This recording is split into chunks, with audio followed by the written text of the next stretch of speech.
একটা তো বিরাট minute 30 second আর দিলে আর একটু 30 সেকেন্ড দেবে শুধু গরম দিলে ডাবল দিলে 1 মিনিটে 30 সেকেন্ড করে মাত্র 30 সেকেন্ড কতবার দিবেন 30 সেকেন্ড করে একবারে 1.5 মিনিটের কথা দিছি আর ড্রিল করলে এটা আসলে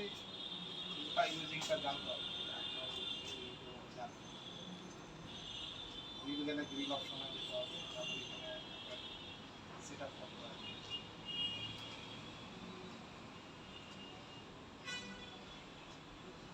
এটা মনে হয় টাইমটা বাড়ানো কমানো টাইম ওয়েট অটো সব কিছু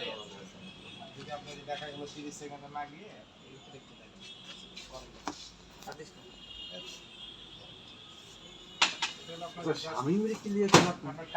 টাইমে যদি দেখা গেল আপনি 2-3 মিনিট দিতে যাচ্ছেন তখন আপনি এটা অ্যাডজাস্ট ডান পাশে ধরেন এই 8 মিনিট দিন তখন আপনি আবার স্টার্ট করবেন আচ্ছা বুঝতে পারছি আর বাম পাশেরটা হচ্ছে প্রোগ্রাম আপনি কি করবেন রেগুলার যে আইটেম A1 লেখা মিডল হয়ে আছে A1 এর কি যায়